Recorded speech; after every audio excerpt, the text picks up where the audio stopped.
कृष्ण ने इस युद्ध को रोकने के लिए बहुत प्रयास किया था, लेकिन पांडव भी युद्ध के लिए बिल्कुल भी तैयार नहीं थे। वे चाहते थे कि उनको कुछ गांव दे दिए जाए, लेकिन दुर्योधन जैसे धूर्त लोगों की वजह से यह युद्ध हुआ था।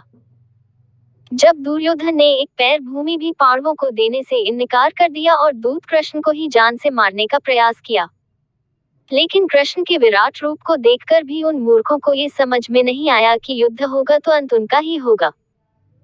और वैसे भी कहते हैं कि कौरवों के पास तो अनेक विद्वान थे, तो क्या वे यही नहीं समझ सके कि कृष्ण के रहते पांडवों का कुछ नहीं बिगाड़ा जा सकता है। यदि यह बात समझी होती तो ये युद्ध नहीं हो पाता। लेकिन एक बार यदि आप ये सोचे कि पूरे महाभारत के अंदर कृष्ण को भगवान माना जा रहा था, तो इस समस्या का समाधान कृष्ण किसी दूसरे तरीके से भी कर सकते थे। भगवान के पास विकल्पों की कोई कमी नहीं होती। इसके अलावा एक बात और भी है कि भगवान के पास तो सब कुछ देखने की ताकत होती है। कृष्ण ने इस स्थिति को पहले से ही देख लिया, तो इससे बचने का उपाय भी किया जा सकता था। पर जो कुछ भी हुआ वास्तव में बहुत गलत था। महाभारत का युद्ध कौरवों और पांडवों के बीच कुरु साम्राज्य के सिंहासन को प्राप्त करने के लिए लड़ा गया था। महाभारत के अनुसार इस युद्ध के अंदर लगभग हर जनपद ने भाग लिया था।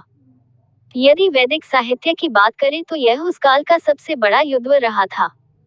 महाभारत युद्ध में लाखों योद्धा मारे गए थे, जिसके परिणाम स्वरूप वैदिक सभ्यता और संस्कृति का पूरी तरीके से पतन हो गया था, जो कि अपने विकास चरम पर थी।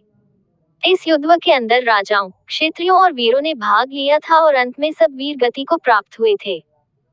इस युद्ध का उस समय के महान ऋषि वेदव्यास ने अपने महाकाव्य महाभारत में वर्णन किया, जिसे सहस्राब्दियों तक संपूर्ण भारतवर्ष में गाकर एवं सुनकर याद रखा गया था।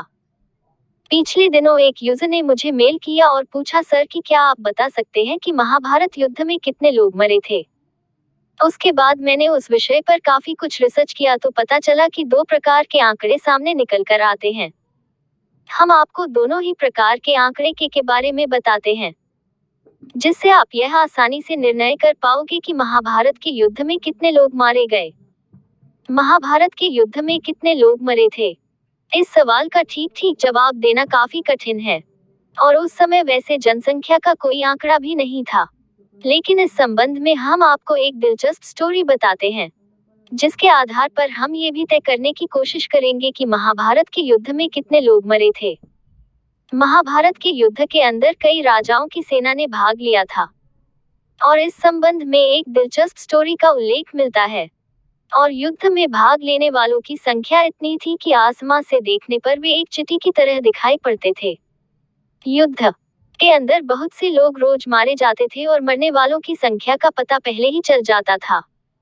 स्टोरी के अनुसार एक राजा थे जो सेना के लिए भोजन बनाने का काम करते थे। उडुपी के राजा भगवान को रात के अंदर मूंगफली देने जाते थे।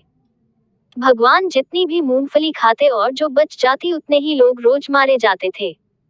आमतौर पर बड़े युद्ध के अंदर इस बात का पता नहीं चल पाता कि कितने लोग मर जाएंगे।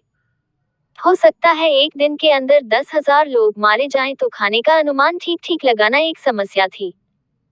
लेकिन कृष्ण की छोड़ी मूंगफली की मदद से उडुपी के राजा आसानी से यह अनुमान लगा लेते थे कि कल कितने लोग मरेंगे, और उसके बाद वे उसी हिसाब से खाना बना लेते थे। और इस तरीके से बनाया गया खाना कभी भी कम नहीं पड़ता था। मतलब कि जितने दान कृष्ण ग्रहण करते उस हिसाब से पता लग जाता कि अगले दिन कितने लोग मारे जाएंगे। हालांकि यह कहानी यह नहीं बताती है कि महाभारत के युद्ध में मरने वालों की संख्या कितनी थी, लेकिन यह इतना जरूर बताती है कि किस तरीके से सेना के भोजन बनाने के लिए विधि प्रयोग में लाई जाती थी।